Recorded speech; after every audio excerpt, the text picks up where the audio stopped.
hazardous materials notwithstanding, I see you got here in a timely fashion. At one moment, while I confirm the cargo's condition.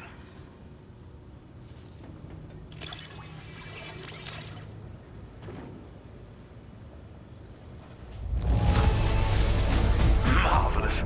This is in absolutely impeccable condition. Well now, this was not a delivery I was expecting you to bring to my door. I'm on the cusp of a breakthrough, thanks to you. Let's both continue to give it our all. Go ahead and connect your Cupid.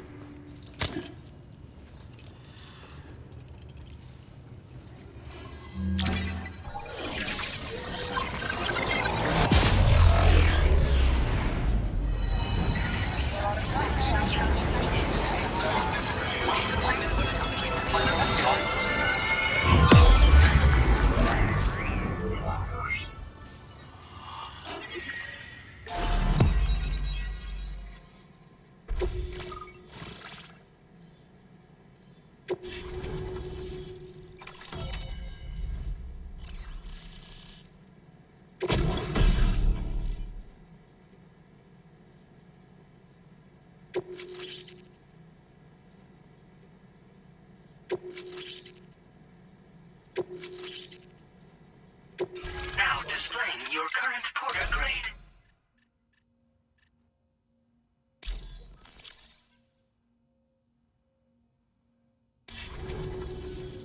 On the network at last, eh?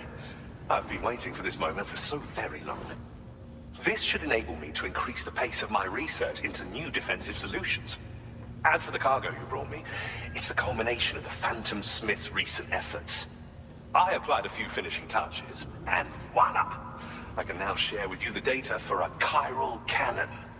It is a devastatingly powerful weapon that can be mounted onto pickup off-roaders. You'll find it deals unparalleled damage to BTs as well as ghost mechs. Which might come in handy, since it's not just armed survivalists that have been sighted recently. It's ghost mechs too. It's hard to say, but Higgs might be up to something. So that's all the more reason to have weapons suited to dealing with his minions. Ideally, this cannon would only be effective against PTs and mechs. Unfortunately, though, such firepower is more than enough to kill any human outright, so please use it wisely. In addition, I'm happy to share some new pickup off-roader tires that will significantly improve its traction. You can swap them in and out as you like when customizing your vehicles. I highly recommend using these if you're planning to tackle a snow-covered mountain. It fires chiral particles at an extremely high velocity. Its considerable size makes it impractical to carry, so we've designed it to be mounted on pickup off-roaders instead. Whilst it needs a moment to charge before it can be fired, it boasts tremendous stopping power. And it will automatically track hostile targets, allowing you to engage with ease whilst driving. Giant BTs and ghost mechs are tougher than ever these days. It's truly unfortunate, but we have no choice but to rely on weapons of this caliber. A necessary escalation to combat Higgs and his forces. But I must also reiterate that due to the destructive potential of this cannon, it should never be used where humans may be harmed. In the wake of the death Stranding, we've been witness to all manner of new and unknown phenomena. The research team to which I belong has worked to classify said phenomena, that we might determine which can be leveraged for practical applications. The Phantom Smith is also one of our number. The two of us shared a mentor, as it happens. The man responsible for developing the navigational systems of the DHV Magellan. His influence is largely why I study vehicles and related tech. We don't yet know why ghost mechs are able to operate outside of chiral network coverage, but we do have a working theory. And if the underlying principles of this theory prove true, we can take advantage of them. Fortunately, the cargo you've brought may well hold the answers to many outstanding questions. I strongly suspect we'll make rapid progress in the days to come, meaning you can look forward to even more new and exciting creations. Thank you again for your help. I'll be sure to continue my research into ghost technology in the days ahead. I intend to look into ways of ensuring we have greater freedom of movement with our vehicles, even in dangerous areas. Any assistance you can provide would be greatly appreciated.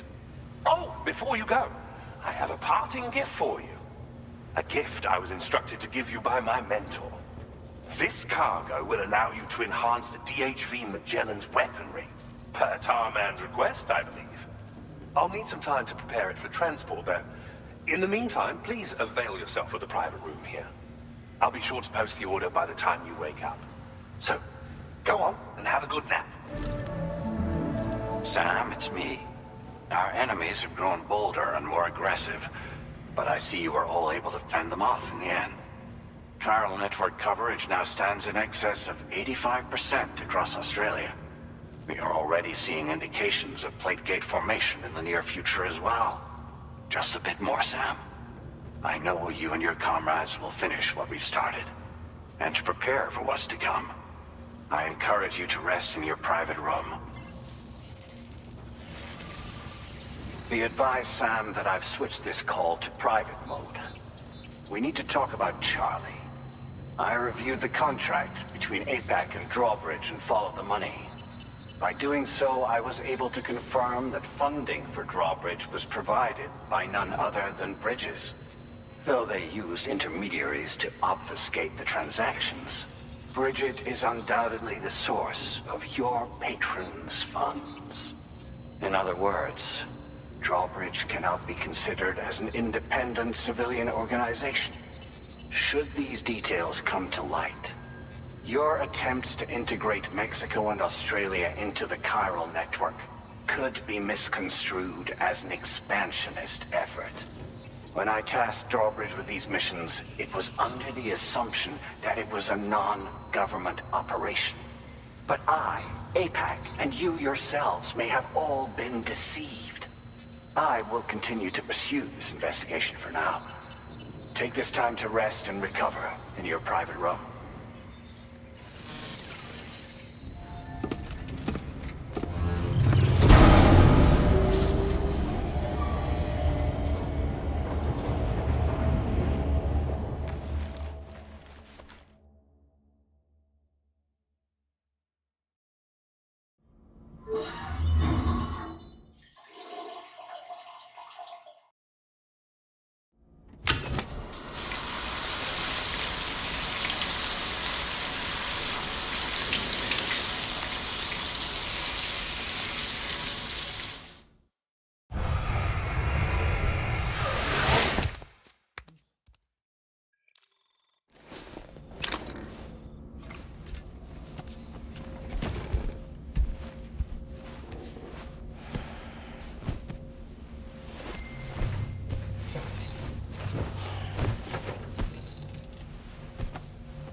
Administering shock. Stand clear.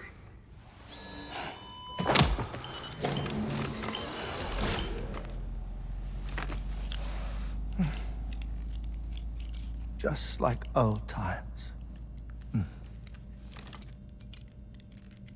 Where are we?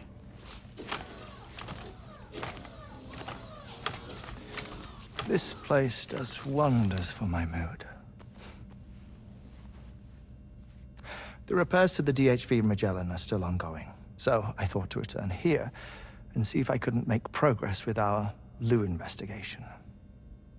Learn anything new? Well, at the Motherhood's facility, we managed to confirm that Lou's original serial number was none other than BB00. And this is what I found when I attempted to search for associated records. To build the chiral network, 9 sacrificial BBs were prepared. However, the network's original design required only 1.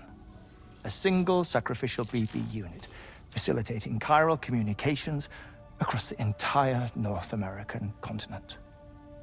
This approach called for what was dubbed a core bridge baby, and BB00 was a lucky candidate assigned to play this role. However, Bridges subsequently abandoned the idea, their tests having failed to yield the desired results. And so it was that the model requiring multiple sacrificial BBs was ultimately adopted. Meanwhile, Lou was placed into storage for an extended period, and for reasons yet unknown, inherited the identity of BB-28. Records indicate that the Bridges research team was responsible for the reclassification. Were they trying to cover up the earlier experiments by falsifying Lou's production year, perhaps? Or did Bridges have some other hidden agenda? I'm afraid that remains unclear. Well, we now know Lou was born 11 years ago. There may very well have been a connection with Neil. You know, my fondness for this place isn't wholly nostalgic. It has the most delightful hot springs, you see. Though, truth be told, even they aren't my favorite thing about it.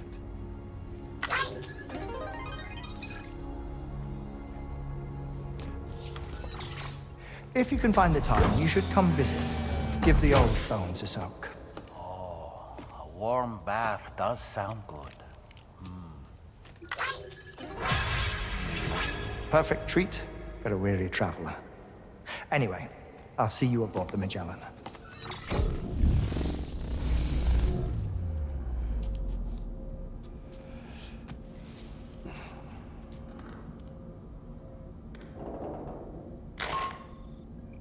Do you read me, Sam? This is Tarman.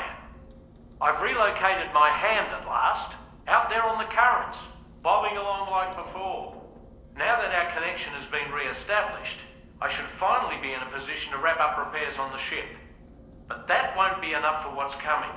We need to improve our weaponry as well.